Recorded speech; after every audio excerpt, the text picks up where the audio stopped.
Mabilisang pera, orasyon ito. Gawin nyo ito ng Tuesday or Friday. Focus ka lamang sa pagwi-wish. Maghanda ka ng kandila.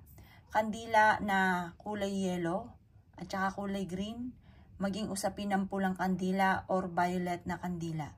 Lalo na kung lagi kang problemado sa pera, gawin nyo ito para hindi ka na mamumblema sa pera. Imbis na problema sa pera, tuloy-tuloy na pasok ng swerte.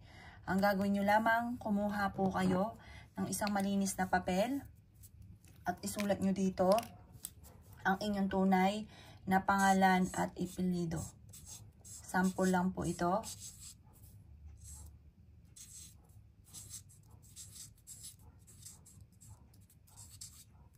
Isulat nyo po dito ang 7.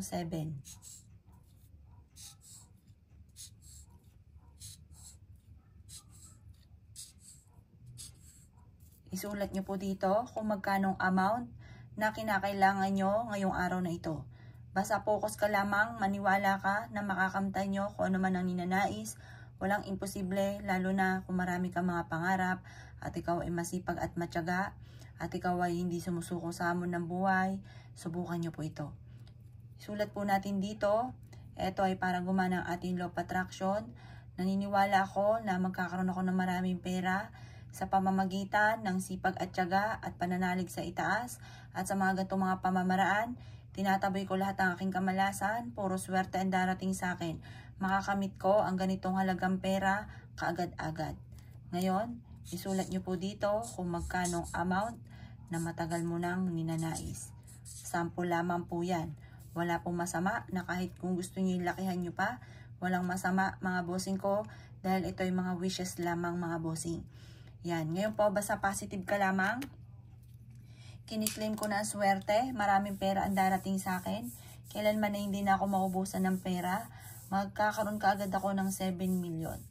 Magkakaroon agad ako ng 7 million. Maraming pera. At hindi na ako mamumblema tungkol sa usapin ng pera. Siksik-liglig at umaapaw lagi at maraming pera ang darating sa akin. Ganon mga boss ang inyong gagawin.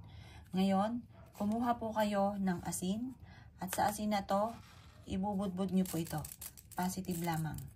Sabihin nyo po dito, ilatag ang inyong palad. Makiklaim ko na lahat ang perang ito.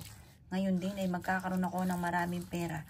Kiniklaim ko na ang maraming pera. Milyones na pera ang darating sa akin. Ganyan ang pagwi-wish.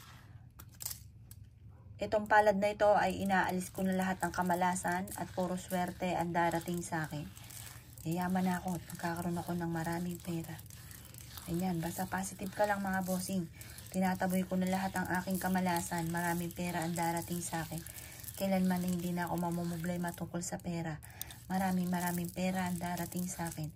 Ganyan mga boss. At pagkatapos, eto ay tutupiin ninyo. Isasabit nyo po ito sa may pintuan ng inyo pong main door.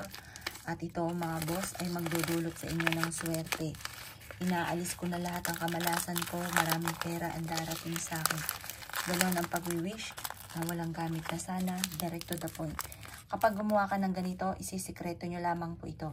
Dahil once na may nakakaalam, nauudlot ang swerte. Para hindi maudlot ang swerte, tuloy-tuloy na pasok ng swerte, subukan nyo po ito. Basta positive ka lamang, laging ugaliin.